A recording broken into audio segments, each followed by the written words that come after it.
All right, so let's give it a shot. Let's see how it goes. First couple things, I've added the priority queue in. This is our naive priority queue. We'll need to use that. I have a new snippet. I've added the weighted graph code in. Again, we only have a way to add a vertex and an edge. I didn't bother with removing them for now. And then down here, this is new. I implemented the graph from earlier just by adding the vertices and then the various edges. So we're looking from A to E, what the shortest path is, and the graph should match this graph here. So for example, A to C is 2, D to E is 3. And just to verify, what do we have? A to C is 2, and D to E is 3, and so on. So I tested it out, and it was working earlier as far as the distances. It can be hard to write these down accurately. So I recommend you copy them if you want. It's kind of annoying to type this all yourself. All right, so that's just the setup. Now we need to start by defining our function. And I'm just going to call it Dijkstra just to make it clear. I'll do a capital D, even if it's not super conventional. And we need our two nodes, start and finish. So at the very bottom, I want to be able to call graph.Dijkstra from A to E. And we didn't really discuss what the return value should be, and that's okay. The search is the most important part at this point. But let's say it should return an array containing the nodes in order. So A to C to D to F or whatever it was to E. Okay, so we start like this, and there's a couple things we need to do. We need to make a new priority queue. So I'll use ES 2015 syntax. I'm going to call it nodes equals new priority queue, which again is coming from up here. It starts empty. We needed to make our distances object. So I'll call that distances and just initialize an empty object.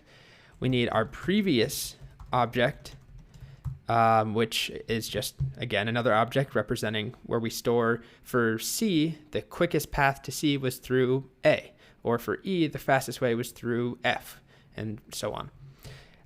So if you're unfamiliar with what I'm talking about, go back and watch, well, I shouldn't say go back and watch. It's this thing right here. So this is distances and this is previous, and that's really all we need for now. Okay, so now we have the bulk of the logic. We need to build up like our very initial distances. So let's just say build up initial state. And what that involves is looping over the entire adjacency list. So let's just do a loop right now. So I'll do a for in loop. So for let vertex in this dot adjacency list. We have a couple things to do. First, we need to set each key in the distances object to be infinity, except for the starting vertex, which should be 0. So to do that, let's just check if vertex equals start. So for example, if we're looking at A, we're going to set distances of vertex equal to 0. Otherwise, I'll do an else just to make it clearer. We're going to set distances of vertex to equal infinity. So that's just initializing everything. So if we're going from A to E, this will initialize our distances object to contain everything, B through E as infinity, and A should be set to 0. And if we wanted to, we could just quickly console.log distances to verify that that's working how it should. If I run this, it is. A is 0 and everything else is infinity. And of course, that's because we're going from A to E. If we were going from B to E, then B would be 0. Okay, so we don't need to console.log that. Now, that's only part of what we need to do. Along with that, we need to add each node or add a value for each node to our priority queue so we know what to start with and what to take each time, where to visit next. So add each vertex with a priority of infinity to the priority queue, except the starting vertex, which should have a priority of 0, because that's where we begin. So we made our priority queue. It's called nodes, and I'll just do nodes.enqueue, and we pass in two things, the vertex and then a priority, which will be 0. And then down here, we'll do the same thing. Whoops, I hate that. And Chrome doesn't give me an easy way to, anyway. All right, and down here, we'll add infinity. So for every other node in our queue, we're definitely starting with this one because it's 0 compared to infinity. But then we'll be updating, we'll be enqueuing things later with a new priority that isn't infinity. All right, and then the only other thing we have to do for every single node, we need to set previous of that node, of that vertex, to be null. So instead of doing that in the if and the else and duplicating it, I'll just do it down here. So previous of vertex equals null. So that gives us our initial state. We end up with this structure here. We end up with our priority queue reflecting this as well. Then we end up with previous, where we have A, null, B, null, C, null, and we'll update those as we go. Okay, so next, after we've initialized everything, we now need to basically run some code. I'll add a comment here, as long as there is something to visit. And the way we could write that is just while nodes.values.length. That's one way. Nodes is our priority queue. And inside the priority queue, we're storing values. So we can do .length of that. That's fine. While nodes.values.length. And the first thing that we need to do is dequeue our node. So start looping as long as there's anything in the queue. Dequeue a vertex. So dequeue should give us the current smallest value in there. So I'm going to make a variable called smallest. But rather than initializing it down here over and over and reinitializing it, I'm going to set it up here. I'm just going to call it smallest and not set it to a value, but define or declare it, Rather than redeclaring it, I'm going to just set smallest equal to nodes.dequeue. So remember from the priority queue video 2 videos ago, it should give us whatever the current smallest value is in there. Give us the vertex with the lowest priority. And actually, we're almost there, but if we look at what smallest is right here, it's not quite what we want. If I execute my code, smallest is going to be the entire node, or this entire object that has the val and the priority. What we want really is just the val, which is going to give us A or B, just so we know which node we're looking at. We don't care about the priority right now. Anyway, so now that we have that out of the way, we're going to have, A as smallest or B as smallest. What we need to do is check, is that vertex the same as our ending vertex? If that's the case, we're done. So I'm not going to actually fill out all the code, but I'll just do a simple check. If smallest is equal to, what did we call ours? Finish. If that's the case, we'll come back to this, but I'll just say we are done and we need to build path to return. But if that's not the case, what we need to do is loop through each neighbor in the adjacency list for that vertex. So if we're looking at A, we need to look at each of A's neighbors, which includes B and C. So I'm going to loop over those neighbors, and the easiest way to do that, smallest is just a variable that looks like A, and we have this .adjacency list. So this .adjacency list of A would give us a whole bunch of, it would give us an array containing, each edge. So I'm going to put that, instead of A, of course, I'm not going to hard code it. I'm going to put smallest in there, and I'm going to use a loop over this. And I'll do a for in. So I'll just call for, let's call it neighbor in this .adjacency list of smallest. Then we could start by just console.logging neighbor, nice and simple, like that. And if I rerun my code, you see what we're getting here is just a number. And that's how the for in loop works, because what we're doing here is looping over an array. If we actually looked at this .adjacency list, if we did that too, this .adjacency list, hopefully you remember what it looks like. One more time, rerun it.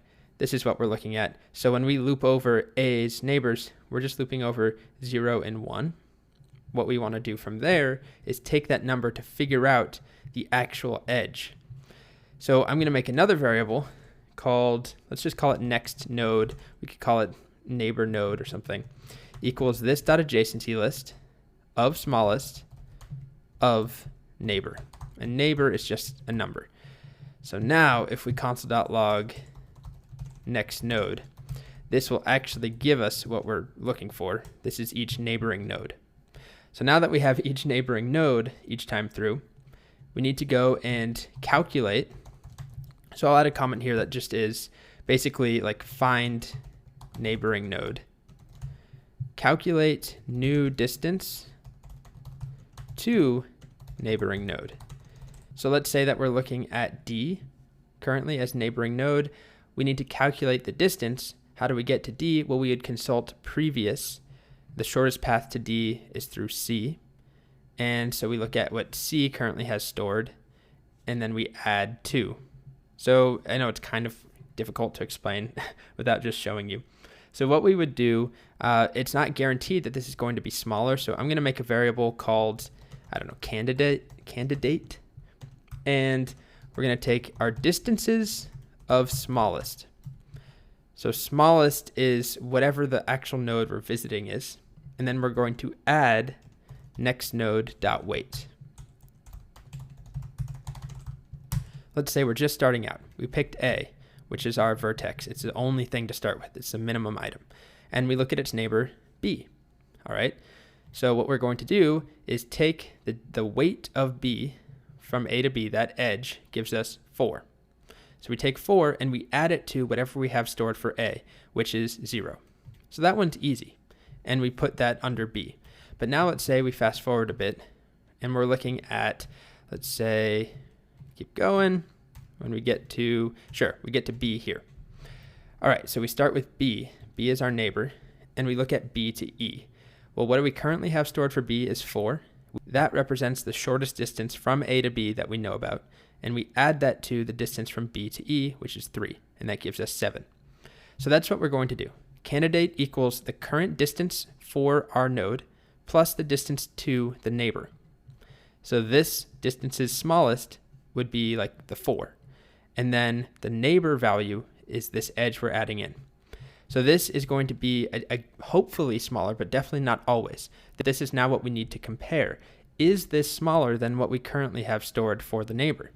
So then that's next. We're going to look at if the candidate, our new sum that we added together, is less than what we have for distances of not smallest, but of next node dot node, which, it's a bit of a mouthful there. But what this is reflecting is the fact that next node looks like this. It's an object. And we need to access next node dot node, which is something like F. So I'll walk through this. It's a lot when you think about it this way. But if we go back to here, what we're doing is basically checking. If I go forward to D as an example. All right, we're looking from D to E, right? So we start by taking a look at what do we currently have stored as the shortest way to get to D, 4. And then we're looking from D to E, that's 3. So that gives us 7 total. But what we want to compare that to is not 4, because of course it's going to be more than whatever is at D, because we're adding D plus something else. What we want to compare it to is what's currently at the neighbor, what's currently at E, which is 7 in this case. And it's the same, so we ignore it. But that's what we're trying to do. We take wherever we are, D, we add the current shortest value from A to D plus this new bit, and we compare that to the current shortest for E. So back here, that's what this is. We're calculating a new number, this new sum. This is to D, this is plus E. Then we compare that to what we currently stored for E. All right, so if that's the case, we're now going to update what we stored for E. So next node, distance is next node dot node. And rather than doing next node dot node, why don't we extract this into a separate variable? Let's just call it next neighbor. Just like that. And now here I can say next neighbor, and same thing down here. It's a small difference, but I don't like having to do, did I spell this wrong? Distance is next neighbor equals our candidate. So this is just the equivalent of updating one of these lines. Distances of E, for example, equals 7. It already is 7, but imagine if something else. We update this value. All right, if you're still with me, hopefully the only way this really works and makes sense is if you are able to walk through the diagrams in a couple videos ago. All right, then what we do is we update previous. So previous is our data structure. It's this thing here. And we're going to say, all right, the way we got to previous of next neighbor was through smallest. So smallest is going to be D, and next neighbor might be E. This is just updating how we got there. So to add a couple comments, this is just updating new smallest distance to neighbor. This is updating previous, basically how we got to next neighbor, or to neighbor. And then the last thing we need to do is in queue, in priority queue with new priority. All right, and that's easy. It's just nodes. That's the name of our priority queue, .enqueue, next neighbor, comma, the value, which candidate is what we called it. This is the new sum. All right, so then that goes through, and that's all we need to do as far as the bulk of the logic. All right, so just so we can see if it's working, we're not returning anything, but let's console.log distances at the end. And let's also console.log previous, like that. And let's see what happens. Oh, next neighbor is not defined. Did I miss? Two B's. All right, one more time. Oh, I knew something was wrong. Oh my gosh. All right, I updated every one of these to be next neighbor with 1B. Okay, so you can see that what we end up with at the end is this set of distances that we've kept track of. For example, the shortest path to get to E takes 6 units. And if we construct it working backwards, from E, we go to F. From F, we go to D. From D, we go to C. From C, we go to A. So we just want to spit out, at the very end, what I want this to return is basically an array that looks like A, comma, and then from A, we went to C. From C, we went to D. From D, we went to F. And then finally, from F, we went to E. So we build it backwards because that's all we have. We have E, so we go to F. We have F, we go to D. D, we go to C. C, we go to A. So I'm just going to add them all to an array and just reverse it at the end. It's just a simple way of doing it. But that's the return value I want.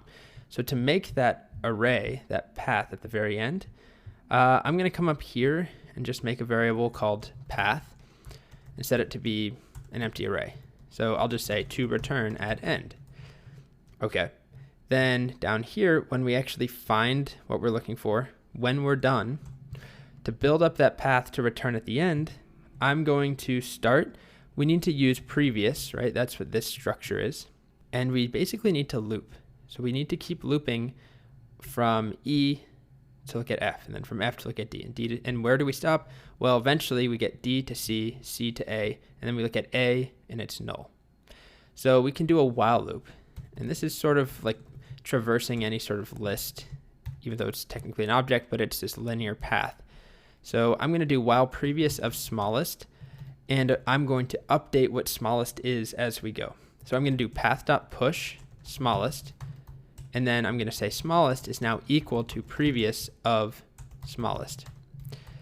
So at the beginning, smallest will be E. Well, it's at the end of our code running, but at the beginning of this bit. So previous of smallest, E gives us F. So we push E in, and now we say smallest is equal to F. And then it starts over. So is there previous of smallest? F, yes, there is. So we push F right here, and then we set smallest to now be D. And we keep going until we get to A, at which point there is no previous of A because it's null, and we're done.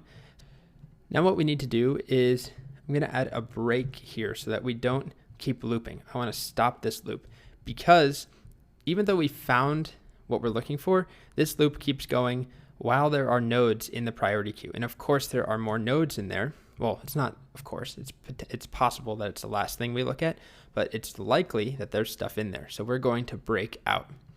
And so that will stop everything. And then at the very, very end, if we come down here, oh boy, I hate doing this. Where do we need to go? Let's see. Our loop stops right here. All right, so after our loop, we're going to do let's do console.log of path and see what we have. And I run it. All right, so we're almost there.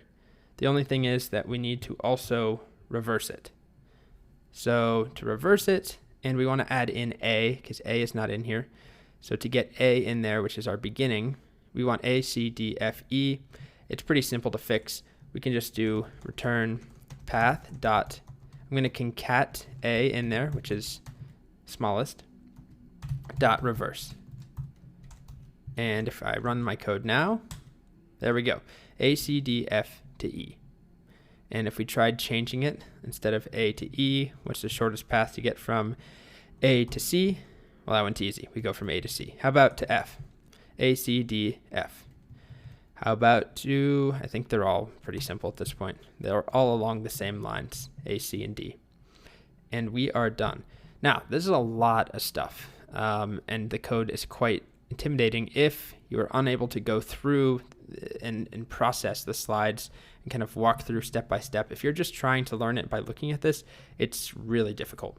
But I think that it makes some sense as you go through and step through and you understand each time through what we're actually doing. If you write it down with pen and paper, if you look at what each of these values actually is, when we pick the smallest node, smallest priority, we add the new total together and we compare it to what we had stored for the neighbor, and then we update potentially if it's smaller.